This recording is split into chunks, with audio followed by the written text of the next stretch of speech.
Сметам дека во Македонија мултикултурализмот е предизвик, кој што не толку лесно се прифати и се прифаќа. Во однос на говорот на омраза, јас веќе подолг период е некако мирно и се поштедив себе си од плаќање на судски такси. Колку што беше еритантен говорот на омраза кон моите идентитети кои што се многу повеќе од еден. Да, и не можам да доврзам на кој конкретно тогаш бев мета. Она што подетнакво беше игнорантно и болно е никаквиот одговор од државните институции, од јавните органи на прогонот, каде што тоа не беше само обична тужба, не беа тоа само клевети и наврти, туку тоа беше јасен говор на омраза. И колку и ние да осудуваме, имаше со повици за екзекуција и така. Да, беа некои од нив посериозни. За среќа имаше реакција од јавноста, групите на солидарност секогаш беа тука и навистина беше единственото, но тоа секако на индивидуална основа ви дава поддршка, но на вас ви треба институционална поддршка, бидејќи се работи за нешто што го уништува државниот систем, ја уништува таа културалистичка да кажем, енергија која сметаме дека владе, и јас како граѓанка на оваа држава очекувам од институциите за каде што плаќам редовно даноци да реагираат. Имам поднесено неколку пријави. За жал, дури во една пријава јас бев повикана како бидејќи имаше и контра од страна на лидерот на Левица, каде што дома дојдоа со полициско возило да ми достават покана за интервју, за додека истото не се случи кога јас поднесов заедно со Хелсиншкиот комитет против него и таа пријава ни отфрлена како неоснована од јавното обвинителство, дека не утврдила елементи на говор на омраза со пораките сите ќе ве стреламе, па кон новинарите и кон етничките заедници во основ на јасната исламофобија. Таа пријава беше отфрлена, додека пријавата кон мене беше со сите елементи на постапување на државните органи, полициско возило во мојот дом, покана за интервју, јас одам во МВР да давам исказ како некоја која поттикнала говор на омраза и сето тоа ве наведе да кажете во рете, општеството не е спремно. Институциите не се спремни да го прифатат предизвикот да ова биде држава како што излезе од пописот толку различна, толку исполнета со диверзитет.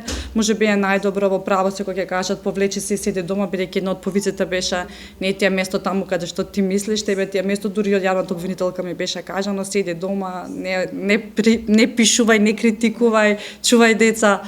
И едноставно сите тие моменти на каде што вие сте жртва и не ви е проблем тоа да го кажете, бидејќи законот ве назначува, сметат дека институциите не одат во чекор кон вас и сметат дека ова е предизвик кој што за да се покрене треба храброст од страна на владата, треба храброст од страна од министерствата, храброст од институциите. И во последниве 5 години гледаме дека има чекори на храброст, поединци во владините институции, во собранието кои што ќе покажат чекор на храброст дека со јасна визија дека ова е едно општество за сите, но видиме дека по сите тие напади сите недостасува таа храброст, како што е храброста на францускиот тренер да направи една мултирепрезентација ракометна, дека нашата ракометна репрезентација ја нема таа храброст да биде одлика на децата кои тренираат ракомет или кадетките или младинките. Така да ова е тема на храброст и на предизвик кој што јас на себе своочив дека недостасува. Јас се надевам дека ова ќе биде сериозно сватено од институциите и се разбира и од политичките прогресивните политички лидери кои имаат функција, имаат позиција и се разбира можност, па и буџети да креираат политики и практики кои ќе придонесат кон сосема различно искуство ваше. Ние будно следевме, ве поддржувавме и во тоа време и сега во вашите напори. Има време за чување деца и седење дома се разбира, но секој граѓанин, односно граѓанка се повикани да земат активно учество во општествениот живот и се разбира, бидете убедени дека не сте сами во ова. Ви благодарам многу за споделувањето на ова тревожно искуство, морам да кажам. Ако имате уште нешто да додадете, можеби за крај една порака.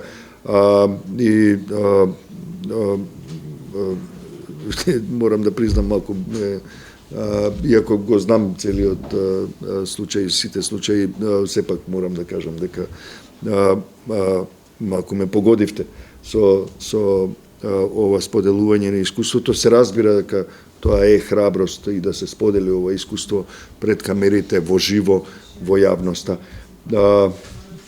Што можете да порачате на луѓето кои се предмет, таргет на говор на омраза по различни основи, пред се етничка, верска, социјална?